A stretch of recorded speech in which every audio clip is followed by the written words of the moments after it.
વચનામૃત ગઢડા પ્રથમ પ્રકરણનું 42મું વિધિ નિષેધનું.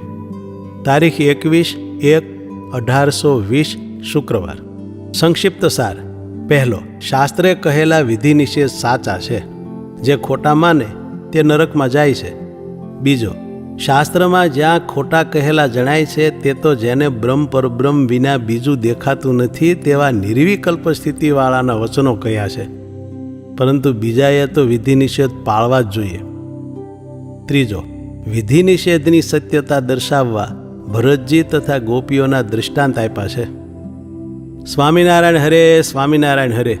સંવત 1876ના મહાસુદી છઠને દિવસ શ્રીજી મહારાજ શ્રી ગઢડા મધ્યે દાદા ખાચરના દરબારમાં શ્રી વાસુદેવ નારાયણના મંદિર આગળ લીમડાના વૃક્ષની હેઠે ઓટા માથે ઢોલિયા ઉપર આથમણે મુખારવિંદે વિરાજમાન હતા, અને માથે ધોળી પાગ બાંધી હતી ને ધોળી ચાદર ઓઢી હતી ને ધોળો ખેસ પહેર્યો હતો, અને બે કાનની ઉપર પીળા પુષ્પના ગુચ્છ વિરાજમાન હતા, અને પોતાના મુખારવિંદની આગળ મુનિ તથા દેશ દેશના હરિભક્તની સભા ભરાઈને બેઠી હતી.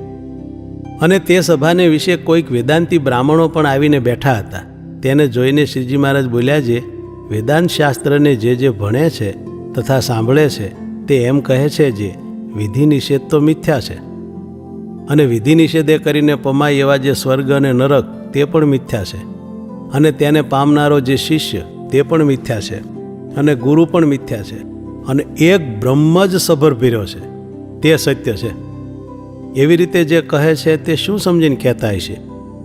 અને સર્વે વેદાંતિના આચાર્ય જે શંકરાચાર્ય તેણે તો પોતાના શિષ્યને દંડકમંડળું ધારણ કરાવ્યા, અને એમ કહ્યું જે ભગવદ્ ગીતા ને વિષ્ણુ સહસ્ર નામનો પાઠ કરવો તથા વિષ્ણુનું પૂજન કરવું, અને જેને ઝાઝા ચોમાસા થયા હોય તેનું થોડા ચોમાસાવાળાએ વંદન કરવું, અને સારો પવિત્ર બ્રાહ્મણ હોય તેના ઘરની જ ભિક્ષા કરવી. એવી રીતે જે વિધિ નિષેધનું પ્રતિપાદન કર્યું તે શું એને યથાર્થ જ્ઞાન નહીં હોય? અને જે હમણાંના જ્ઞાની થયા તેમણે વિધિ નિષેધને ખોટા કરી નાખ્યા તે શું શંકરાચાર્ય કરતા એ મોટા થયા? માટે એ તો એમ જણાય છે જે એ તો કેવળ મૂર્ખાઈમાંથી બોલે છે.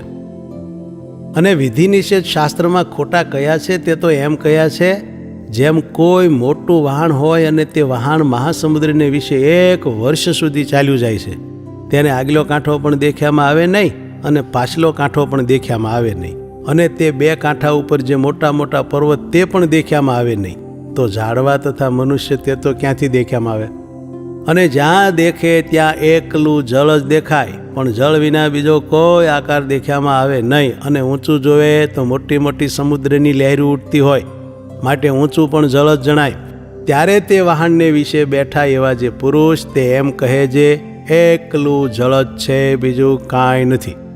એ દૃષ્ટાંતનું સિદ્ધાંત એ છે જે જેને બ્રહ્મ સ્વરૂપને વિશે નિર્વિકલ્પ સ્થિતિ થઈ હોય તે એમ બોલે જે એક બ્રહ્મ જ છે, અને તે વિના બીજું જે જીવ ઈશ્વર અને માયા એ આદિક સર્વે તે મિથ્યા છે. અને તેના વચન શાસ્ત્રમાં લખાણા હોય તેને સાંભળીને પોતાને તો એવી સ્થિતિ ન થઈ હોય તો પણ વિધિ નિષેધને ખોટા કહે છે, અને સ્ત્રીની શુશ્રૂષા કરે ને છોકરાની શુશ્રૂષા કરે, અને જેટલો સંસારનો વ્યવહાર હોય તે સર્વને તો સાચો જાણીને સાવધાન થઈને કરે છે. અને શાસ્ત્રે પ્રતિપાદન કર્યા એવા જે વિધિ નિષેધ તેને ખોટા કહે છે, એવા જે આ જગતને વિશે જ્ઞાનના કથનારા છે તેને તો મહા અધમ જાણવા ને નાસ્તિક જાણવા.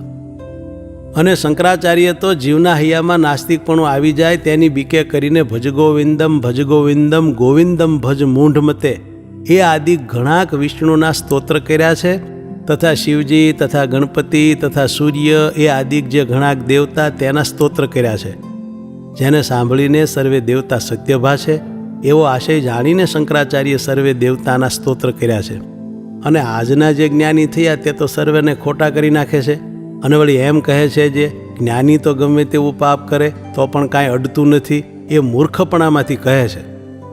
અને જેટલા ત્યાગી પરમહંસ થયા તે સર્વને વિશે જળભર જ શ્રેષ્ઠ છે, અને જેટલા પુરાણ માત્ર તથા વેદાંતના ગ્રંથ તે સર્વને વિશે જળભરતની વાર્તા લખાણી છે.